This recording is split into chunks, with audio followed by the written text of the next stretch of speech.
ہم نے اس حدیث کے مطابق خود کو پرکھنا ہے کہ ہم مسلمان کے کون سے درجے پہ ہیں۔ صرف اس لیے میں یہ چھوٹی سی حدیث آپ کو بیان کر رہا ہوں کہ لا یظلم ولا یسلم، مسلمان ایسا ہوتا ہے کہ وہ اپنے بھائی کے اوپر کبھی ظلم نہیں کرتا،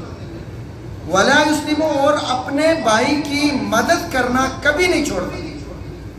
اگر وہ اپنے بھائی کو کسی مشکل میں دیکھتا ہے، کسی تکلیف میں، کسی پریشانی میں دیکھتا ہے، اور اس کے بس میں اگر ہو اس کی پریشانی اور تکلیف کو دور کرنا، یہ اس چیز کو کبھی نہیں چھوڑتا، اس چیز سے کبھی باز نہیں آتا کہ اپنے مسلمان بھائی کی مدد نہ کرے۔ سوال ہی نہیں اٹھتا کہ مسلمان بھی ہو، بھائی کو پریشانی میں بھی دیکھے، اور پریشانی کا اس کا حل بھی ہے، وہ اس کے بس میں بھی ہے، لیکن وہ اس پریشانی کو دور نہ کرے۔ الحمدللہ والصلاة والسلام علی رسول اللہ، اما بعد۔ ایک چھوٹی سی حدیث عن ابن عمر رضی اللہ تعالی عنہ ان رسول اللہ صلی اللہ علیہ وسلم قال المسلم اخو المسلم لا یظلمه ولا یظلمه۔ رسول اللہ صلی اللہ علیہ وسلم نے فرمایا، ابن عمر رضی اللہ تعالی عنہما حدیث کے راوی ہیں، رسول اللہ صلی اللہ علیہ وسلم نے فرمایا کہ مسلمان مسلمان کا بھائی ہے۔ یہ ہم سب سنتے ہیں، سب پڑھتے ہیں، سب جانتے ہیں، مسلمان مسلمان کا بھائی ہے، لیکن اسی مسلمان کی خاصیت، نشانی اللہ کے نبی نے جو اس حدیث میں آگے بتائی ہے کہ المسلم اخو المسلم، مسلمان مسلمان کا بھائی ہے، جو کہ ہم سب جانتے ہیں، بچپن سے سنتے آ رہے ہیں، چھوٹی چھوٹی کتابوں میں ہم پڑھتے ہیں، شروع کی ابتدائی کلاسوں میں۔ یہاں اس حدیث میں اللہ کے نبی نے جو اس کی وضاحت فرمائی ہے کہ لا یظلم ولا یسلم، اس نقطے پہ آپ نے غور کرنا ہے کہ مسلمان مسلمان کا بھائی ہے، اس کی خصوصیت کیا ہے کہ لا یظلم ولا یسلم، کہ کبھی مسلمان اپنے مسلمان بھائی پر ظلم نہیں کرتا۔ ظلم کی بہت ساری قسمیں ہیں، بہت سارے طریقے ہیں، آپ سب جانتے ہیں۔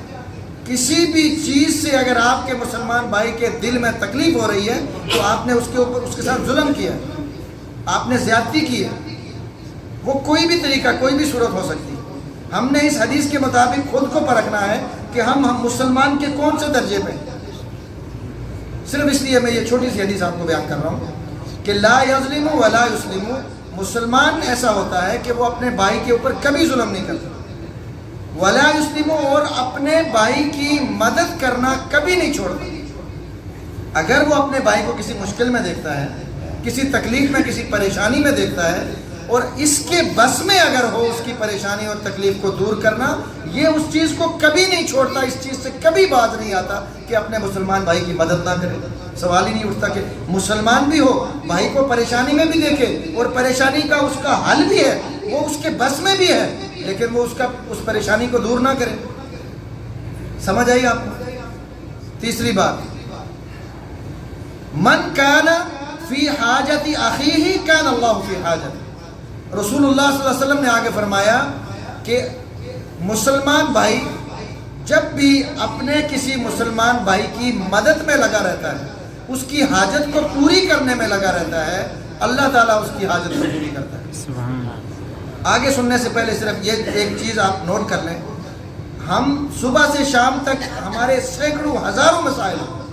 اور ہمیں پتہ ہے کہ علی کل شیء قدیر صرف اللہ کی ذات ہے، حاجت روا مشکل کشا صرف اللہ کی ذات ہے۔ ہماری مشکلوں کا حل، ہمارے رزق کا مالک، ہماری بیماریوں کی شفا، ہمیں اولاد دینے والا، ہر چیز کے مسائل کا حل صرف اللہ ہے۔ اور اگر ہم اپنے رب سے اپنے کسی مسئلے کو حل کرانا چاہتے ہیں، من کان فی حاجت اخیہ کان اللہ فی حاجت، کتنی بہترین اور واضح بات ہے۔ اگر ہم چاہتے ہیں ہمارا کوئی مسئلہ حل ہو جائے، ہم اللہ سے کوئی بات منوانا چاہتے ہیں، پوری کرنا چاہتے ہیں، اپنے مسلمان بھائی کی مدد کر لو، کسی بات پہ اس کے کام آ جاؤ، اللہ آپ کے کام کرے گا، اللہ آپ کے کام آسان کر دے گا، اللہ آپ کے معاملات حل کر دے گا۔